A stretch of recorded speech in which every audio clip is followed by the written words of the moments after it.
Hello అండి. ఈరోజు మన కిచెన్‌లో మండే ఎండలకు బియ్యం లేకుండా హెల్తీగా బ్రేక్‌ఫాస్ట్‌ని ఎలా చేయాలో చూపించబోతున్నానండి. డయాబెటీస్ ఉన్నవారు, బరువు తగ్గాలనుకున్న వారికి మంచి బ్రేక్‌ఫాస్ట్ అండి. 1, 2తో అయితే అస్సలాగరు. అంత బావుంటాయి. ఒంటికి చలవ చేసే ఈ బ్రేక్‌ఫాస్ట్ రుచి అయితే చాలా చాలా బావుంటదండి. 2 దోసలు తింటే మనకు ఇలా రోజంతా ఎనర్జిటిక్‌గా చాలా బావుంటాయండి. చాలా ఈజీగా, సింపుల్‌గా, హెల్తీగా, ఆరోగ్యానికి ఎంతో మేలు చేసే ఈ దోసలను ఎలా చేయాలో ఆ ప్రాసెస్‌ని ఇప్పుడు చూద్దాం రండి. ముందుగా ఇక్కడ నేను ఒక గిన్నె తీసుకొని దాంట్లో 1 కప్పు పెసర్లు వేసుకున్నానండి. అన్ని కొలతలు ఒకదాంతోనే తీసుకోవాలి. మీరు వీడియోని ఎక్కడ స్కిప్ చేయకుండా పూర్తి వీడియో చూస్తేనే పర్ఫెక్ట్‌గా వస్తాయండి. అదే కప్పుతో 1/2 కప్పు సగ్గుబియ్యం వేసుకోవాలండి. ఒంటికి చలువ చేస్తాయి. చాలా మంచిదండి ఈ ఎండాకాలంలో అయితే.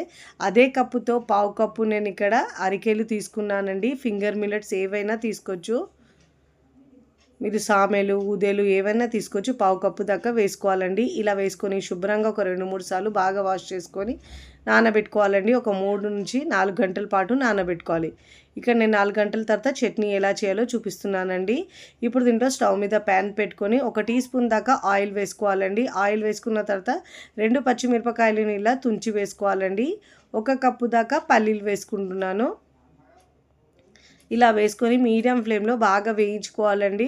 ఫస్ట్ టైం నా ఛానల్ చూస్తున్న వాళ్ళు ప్లీజ్ నా ఛానల్ని సబ్స్క్రైబ్ చేసుకోండి, లైక్ చేయండి, పక్కనున్న బెల్ ఐకాన్ని ప్రెస్ చేయండి. ఇలా ప్రెస్ చేయడం వల్ల నేను పెట్టే వీడియో నోటిఫికేషన్ ముందుగా మీ హోమ్ పేజ్కి వస్తాయండి. ఇలా వేయించుకొని పూర్తిగా చల్లారించుకోవాలండి. ఇక్కడ నేను మీకు చూపిస్తున్నాను చూడండి. పెసర్లు ఇంకా సగ్గుబియ్యం 2 బాగా నానేయండి. ఇప్పుడు మిక్సీ జార్ తీసుకొని ఆ మిక్సీ జార్లో వేసుకోవాలి. మెత్తగా గ్రైండ్ చేసుకోవాలండి. ఎంత మెత్తగా గ్రైండ్ చేసుకుంటే మనకు దోశలు అనేవి అంత చక్కగా వస్తాయండి. పెసరట్టు అయితే ఇలా పప్పు మొత్తం వేసుకున్న తర్వాత ఇప్పుడు దీంట్లో 1 కప్పు దాకా వాటర్ వేసుకోవాలండి. చూసుకొని వాటర్ని యాడ్ చేసుకోవాలి.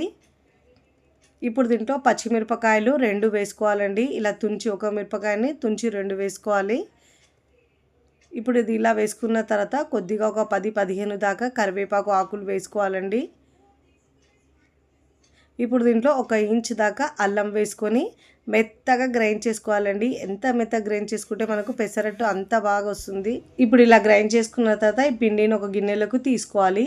ఇప్పుడు ఆ పిండిని పక్కకి పెట్టుకున్న తర్వాత ఇక్కడ మనము చట్నీని గ్రైండ్ చేసుకుందామండి.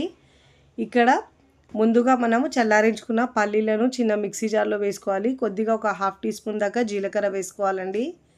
ఇలా వేసుకున్న తర్వాత దీంట్లో ఒక 2, 3 వెల్లుల్లి రెబ్బలు వేసుకోవాలండి. ఇప్పుడు ఇలా వేసుకున్న తర్వాత దీంట్లో ఏ కప్పుతో అయితే పల్లీలు తీసుకున్నామో అదే కప్పుతో 1 కప్పు పుట్నాల పప్పు, చట్నీ పప్పు అంటారు కదండి, 1 కప్పు వేసుకోవాలి. దీంట్లో ఒక 1/2 కప్పు దాకా వాటర్ వేసుకొని బరకగా గ్రైండ్ చేసుకోవాలండి. మరీ మెత్తగా గ్రైండ్ చేయొద్దు. ఇప్పుడు దీంట్లో రుచికి సరిపోయినంత ఉప్పు వేసుకొని గ్రైండ్ చేసుకోవాలి. ఈ చట్నీ రుచి అయితే చాలా బాగుంటుందండి. ఏ టిఫిన్లో కన్నా రుచి సూపర్గా ఉంటుందండి. ఇడ్లీ, దోశ, వడ, పూరి దేంట్లో కూడా చాలా బాగుంటుంది. చూడండి ఇలా బరకగా గ్రైండ్ చేసుకున్న తర్వాత ఒక గిన్నెలకు తీసుకోవాలి. ఒక 1/4 కప్పు దాకా వాటర్ వేసుకొని ఈ మిక్సీ జార్లో మళ్ళీ ఆ వాటర్ దీంట్లో కలుపుకోవాలండి. మరీ గట్టిగా ఉంటే కూడా అంత బాగుండదు. ఇప్పుడు ఇలా వాటర్ కలుపుకున్న తర్వాత స్పూన్తో బాగా మిక్స్ చేసుకోవాలి. ఇప్పుడు ఇలా బాగా మిక్స్ చేసుకున్న తర్వాత ఇప్పుడు మనం ఈ చట్నీకి పోపు పెట్టుకుందామండి. స్టవ్ మీద అదే ప్యాన్ పెట్టుకోవాలి. పెట్టుకొని ఇప్పుడు దీంట్లో 1 టేబుల్ స్పూన్ దాకా ఆయిల్ వేసుకోవాలండి. ఇలా ఆయిల్ బాగా వేడైన తర్వాత దీంట్లో 1/2 టీ స్పూన్ దాకా ఆవాలు వేసుకోవాలి. 1/2 టీ స్పూన్ దాకా జీలకర్ర వేసుకోవాలండి. మంటను మీడియం టు లో ఫ్లేమ్లో ఉంచి బాగా వేయించుకోవాలి. ఇప్పుడు దీంట్లో ఒక ఎండుమిరపకాయని ఇలా తుంచి వేసుకోవాలండి. ఇప్పుడు ఇలా వేసుకున్న తర్వాత ఇప్పుడు దీంట్లో 1 టేబుల్ స్పూన్ దాకా మినపగుళ్ళు లేదంటే బద్ద మినపప్పు వేసుకొని బాగా ఇలా ఫ్రై చేసుకోవాలి. చాలా కమ్మగా ఉంటుందండి. ఈ పోపు వేసుకొని ఈ చట్నీ రుచి అయితే సూపర్గా ఉంటుంది. ఇప్పుడు దీంట్లో ఒక 1/4 టీ స్పూన్ దాకా కూడా పసుపు వేసుకోవాలండి. ఆ క్లిప్ నాకు మిస్ అయింది. ఇలా వేసుకొని పోపును మిక్స్ చేసుకొని ఇప్పుడు ఈ పోపును మనం చట్నీలో వేసుకొని మిక్స్ చేసుకోవాలండి. చాలా కమ్మగా ఉండే చట్నీ అండి ఇదైతే. ఇప్పుడు ఈ చట్నీని పక్కకు పెట్టి దోశ వేసుకుందాము.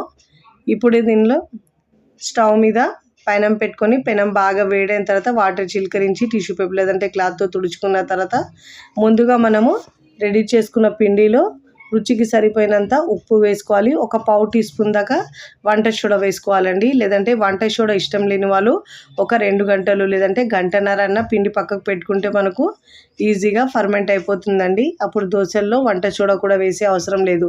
ఇలా దోశ 2 గరిటెలు పిండి వేసుకొని దీనిపైనుంచి ఇలా సన్నగా కట్ చేసుకున్న ఉల్లిపాయ ముక్కలు కూడా వేసుకోవాలండి. ఇలా పెసరట్టులో ఉల్లిపాయలు చాలా బాగుంటాయండి. నేను పైనుంచి ఇలా నెయ్యి వేసుకుంటున్నాను.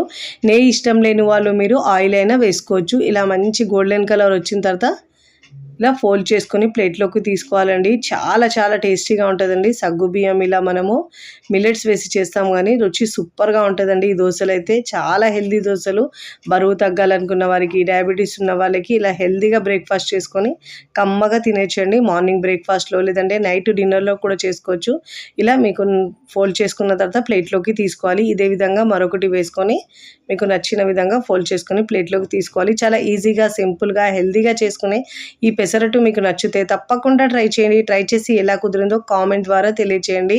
ఇలా వేడి వేడిగా దోశలు ఇంకా ఈ చట్నీ కాంబినేషన్ రుచి అయితే భలేగా ఉంటుందండి. చూస్తుంటేనే నోట్లో నీరుతాయండి. అంత టేస్టీగా ఉంటాయి ఈ దోశలు అయితే. రెగ్యులర్గా చేసే దోశల కంటే ఒకసారి ఇలా హెల్దీగా చేసుకుని కమ్మగా తినేయచ్చండి. వీడియోని లైక్ చేయండి. లైక్ చేసి హై బటన్ని నొక్కండి. ఫ్రెండ్స్, ఫ్యామిలీకి షేర్ చేయండి. మరికొన్ని టేస్టీ, సింపుల్, క్విక్ రెసిపీస్ కోసం నా ఛానల్ని సబ్స్క్రైబ్ చేసుకోండి. Thanks for watching.